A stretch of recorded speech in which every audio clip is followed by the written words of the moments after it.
everyone, just thought I would show a really quick little step-by-step on making a stencil out of stencil vinyl for applying some etching cream. Very similar to what I've done with enamels or mica paints as well. So I have I have an image that I have sized what I want. Sorry, I don't have the screenshot software going. But I'm gonna make this one 2.5 inches, as I have a piece of dichroic that is 2.5 inches. I'm gonna place that on there, and I am going to, let's see if I can do this, say make it. And we can see the design here on the screen. Nothing I need to change there. Continue. Sorry, you hear moped snoring there. I am using stencil vinyl as my material, and I know my machine and my blade, and I typically do well with less pressure. And at this point, we're going to come over to Cricut.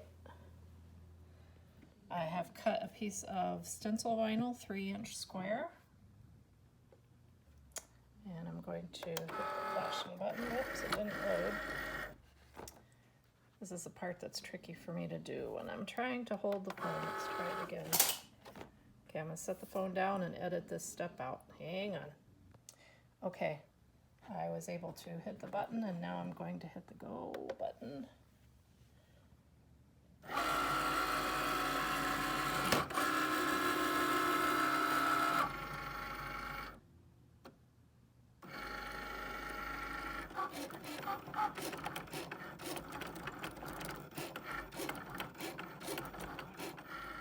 All right, it has finished cutting. We're going to unload the mat. Let's see if you can see that design there. See? Now, what I'll share, if you were making this as an actual stencil where you wanted to paint through it, you're going to weed out the design where you want the paint to go through. I'm going to be doing the opposite, is I want those pieces to be covering my dichroic. So what I'm going to do is I'm going to weed out the bigger area, and then I'm going to put transfer tape over it and pick up what's left behind and then apply that to my glass. So I'll do the weeding and come back for another video. So here is my initial design left behind after weeding, and I can tell that I lost a little piece there. So what I did was I laid the piece down on my white table surface here, and if you can see, I have this little center and this petal that I'm just going to weed off of here and put it back onto my image. Otherwise, for the most part, I think it came up all right. I might find one or two other little spots that I missed. I probably should have burnished it down a little bit more before trying to lift. But here you can see what I mean by, if you were cutting this as a stencil to paint through, that's what it would look like. But because I'm creating something for etching, this is what it looks like. And I'm going to fix that broken flower there, and I think I might have yep, I can see I have another little center on an edge flower here. So I'll fix that, and I'll be right back. Okay, so I have weeded my stencil, or in this case, it's more of a reverse stencil. And again, let me reiterate, if you were cutting it and you wanted your paint or enamels or something to go through, like a traditional stencil, this is the part that you would care about. What I'm doing is masking areas of a piece of dichroic, so this is actually what I want. So what I do from here now is take a piece of transfer tape, I will apply that, burnish it down, and then lift it up and apply that to the dichroic. And I don't have a way of recording that while I'm doing that step, but I will show it to you after I get the transfer tape applied. And here you can see I've applied the transfer tape, and now as I'm peeling back the backing, the design is staying behind. So here I have my design. It's been weeded, it's been applied to the transfer tape, and is now ready to apply to the glass. But actually what I think I'm going to do is apply the glass to the design. meaning that it will be easier for me to set this down and then get it smoothed out versus trying to apply the vinyl and not have it wrinkle up somewhere. So I am going to try that, and then I'll bring the camera back in after I remove the transfer tape. So now I have started to put this down. I thought I would just show you how I do this. I just slowly peel it back, and if I see anywhere where the vinyl is sticking to the transfer tape and not to the glass, so far not, then I will just lay it back down and burnish it a bit more with the edge of a scraper. And now, hopefully you can see without the reflection, my design that I want to cover the dichroic is on the surface of the dichroic. Now I know a lot of times on the textured dichro, the dichroic is on that textured side. This side, it really looks like it's on the opposite side, a bit smoother. But you know what? If I etch it and nothing happens, then I know I etched the wrong side. So what I'm going to do next is I'm actually going to take my scraper and go over these pieces once more, just to make sure that they are sticking to the glass. So I'll take that and I'll smooth it all down. Then I'm going to apply my etching cream just like I would with any other etching method, and see what happens. After that, I could do two things. If I want to save this, I could attempt to put the transfer tape back down and pick all the pieces up again.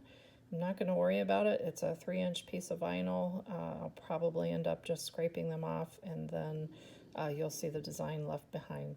But anyway, next step will be as I'm etching. Here I have applied my etching cream. So anywhere that the blue stencil material is, that vinyl stencil should remain dichroic. All the other surface should etch away. I'm going to set my timer on this one for I think about 6 minutes. I believe that should work well, but I'm going to take a little peek. With it being the clear, a lot of times you can kind of see that it's already clearing away. And actually, as I look at this, I mean, you can already kind of see a difference. So next thing that I show will be as I rinse that etching cream off. And today I'm using Etch-All. I've done this process here using Armor Etch as well and had good results. But I bought the Etch-All for the little screens I was doing earlier today that are from Tanya and from AAE. And they had recommended Etch-All, and I had always seen other people recommend it. I had never tried it. It does seem to work really well.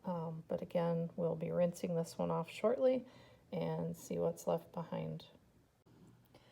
So here is my piece of glass that's got the etching cream on it, and I set my timer for 6 minutes. I've still got almost 2 minutes to go, but it really looks like it's working through. There might still be a little bit in between those pieces, but so far I can still see my dichro where my stencil bits are. So I think I will go ahead and leave it for the full 6 minutes. I don't think I'm going to hurt anything as I still see plenty of dichro, but I will be rinsing this off in just a couple of minutes here, actually in about 1:23 seconds. And when I'm done rinsing it off and removing the plastic, I'll show you what we have left behind. Okay, I have not removed the stencil vinyl yet just because I wanted to show you what it looks like right after the rinse. But here you can see that, yes, it did etch away. 6 minutes was just right for this. On the back side, you can really see what it looks like. So I did have it on the right side at least. So now I think I am going to actually use my transfer tape and see if I can't lift up that design. Not for the sake of saving it per se, but I think it'll just be easier removing it, and I won't scrape away anything like with my scraper or tweezers that might damage the dichro left behind.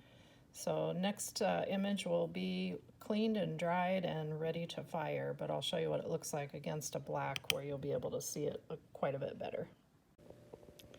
All right, this piece has been etched. The pieces of stencil have been removed, and actually the transfer tape really didn't lift them up. It's not the super strong transfer tape, but what did help lift some of them was just some actual Scotch, of course, shipping tape, packaging tape.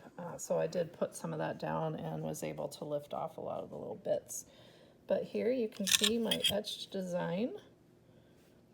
It's a little hard to see in the light, you know how Dichro is trying to get it on camera, but here you can see it against the black background. Wish I would put it against a black or dark background before firing. So that was a little demo on how to make an etching stencil. Again, think of it as kind of a reverse stencil, because this would be the stencil as you normally would think of a stencil, but you actually weed away this section and you leave the little bits on your glass. And this really works best with the stencil vinyl. I do have a photo of that somewhere, but it looks like, I don't have the packaging anymore, but the roll looks like this, and I know I've recommended this before. Works really well for both for etching as well as for applying some, I did this, use this in the mica stencil video, because it really clings down to your glass just like a vinyl transfer of any type would. So anyhow, hope this was helpful. I do like the screens, and I do like other commercially bought stencils, but once again, this just gives you some options to create your own design or create something that you might have an SVG or a piece of clip art that you want to use to create an etched background. Anyway, thanks for watching. Have a great day.